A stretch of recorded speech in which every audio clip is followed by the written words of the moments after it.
They crossed her fence laughing, boots crushing wildflowers that had no names left to remember. They thought the mountain was empty. They thought the woman inside the cabin was harmless. They were wrong. What they didn't know, what they couldn't see, was that the land remembered her. And so did she. This is a story about disrespect meeting consequence, about silence sharper than any shout, and about a mountain that only lets you enter once. Before we begin, where are you watching from today? Your phone, your TV, somewhere quiet, somewhere loud.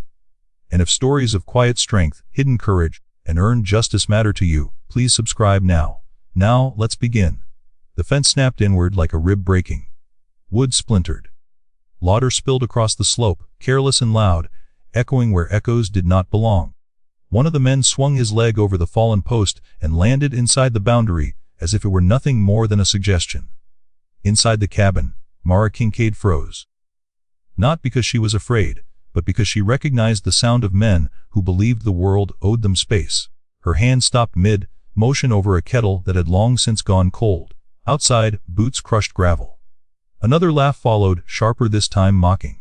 Someone said her name wrong on purpose, stretching it into something ugly. They were already past the warning signs. Past the fence.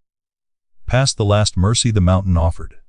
And none of them knew that every step they took inward was a step they would never retrace the same way. Mara stood by the window without moving, the glass reflecting a woman shaped by restraint rather than softness. Her hair, once regulation, short, had grown into a practical braid streaked with gray that did not apologize for itself. Her shoulders were still square, though time had pressed its thumb into her spine. A faint limp favored her right leg, a souvenir from a place with no trees and too much heat. She wore no weapon, no uniform. Just a thick wool sweater patched at the elbow, hands scarred and steady. Outside, 4 men wandered deeper onto her land as if it were a joke. One kicked a rusted sign half, buried in snowmelt. Another lifted his phone filming, narrating their trespass with the swagger of someone who had never been told no, and had never listened when they were.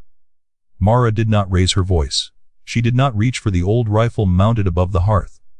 She simply watched, eyes narrowing not in anger, but in calculation. The mountain breathed around them, and it waited. Mara Kincaid had once been called Ghost Actual by men who believed nicknames could keep fear at bay. She earned it not because she vanished, but because when the moment came when everything broke, she remained. 22 years earlier, she had learned the smell of hot metal and dust so fine it crept into lungs and memories alike. She had learned the weight of silence between shots, the way the world seemed to pause before consequence arrived. As a SEAL sniper, she carried patience like a second spine. She watched over her team from ridgelines that looked a lot like this one, except those hills were hostile, and this mountain was home. She had lost friends whose faces still visited her in the early hours before dawn.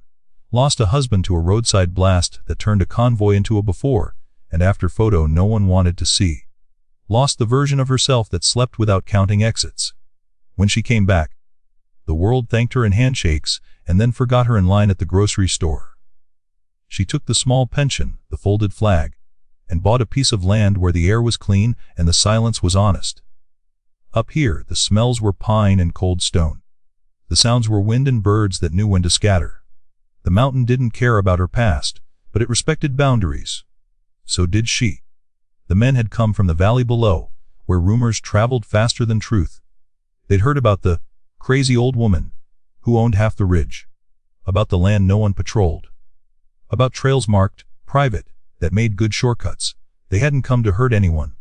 That's what they would say later, if asked. They came because they could. Mara stepped onto her porch and spoke once, her voice carrying without effort. This is private land. Turn back. They looked at her like she was a curiosity, something to poke, not heed. One of them bowed theatrically. Another laughed and said something about fences being suggestions. A third kept filming, narrating her warning as if it were part of the entertainment. Down the slope, 2 hikers paused, watching from a distance. They exchanged glances but said nothing. Silence is easy when it costs nothing. Mara felt the familiar weight settle in her chest, not fear, not rage, but the old recognition of a line crossed. She did not argue. She did not threaten. She stepped back inside and closed the door. To the men, it looked like retreat.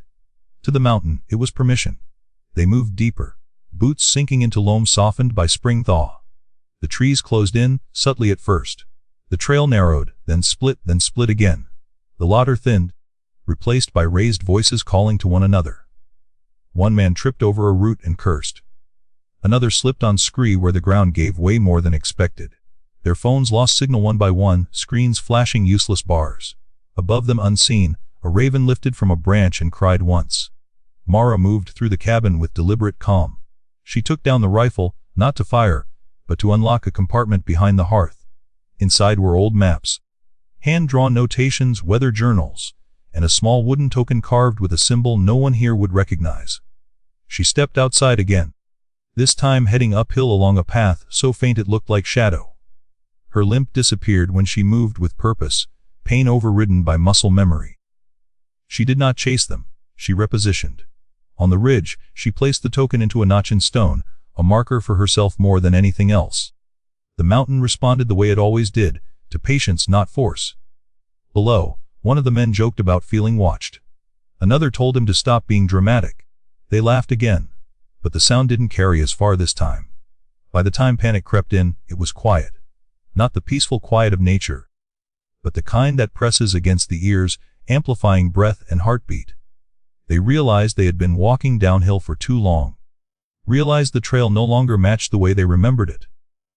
Realized that every attempt to backtrack led them somewhere new and steeper.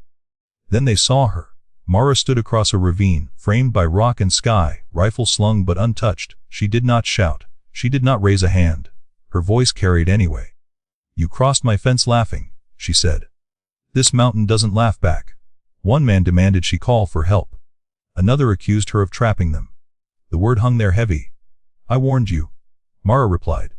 "Now you'll listen." She spoke calmly, telling them where to sit, where not to step, how to signal without shouting.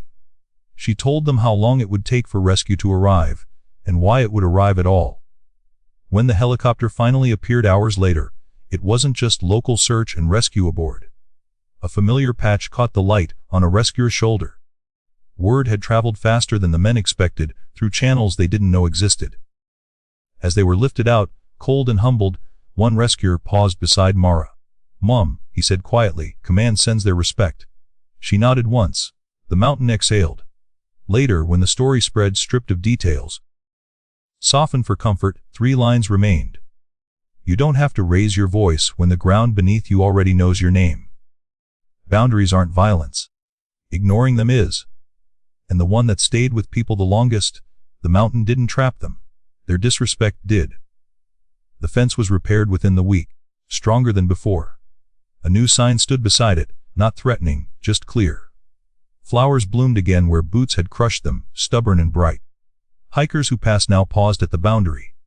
Some left small notes of apology tucked into the wood. Others simply stood in silence, looking up toward the cabin, hats removed without knowing why. Mara watched from her porch, a mug warming her hands. The limp returned when she was at rest. The memories did too, but softer now, edged with something like peace. She had not fired a shot, had not raised a fist. Justice had arrived not as punishment, but as understanding, earned the hard way. The mountain stood unchanged, so did she. There are battles no one applauds, lines drawn quietly, warnings given once. Strength that doesn't announce itself until it has to. Mara Kincaid was never invisible. She was simply waiting in a world that mistook silence for weakness, and learned otherwise. If this story moved you, tell us where you're watching from in the comments. Share what silent strength means to you, and subscribe for more stories that honor the heroes who never asked to be seen, only respected. Because some fences aren't meant to be crossed, and some laughter echoes longer than anyone expects.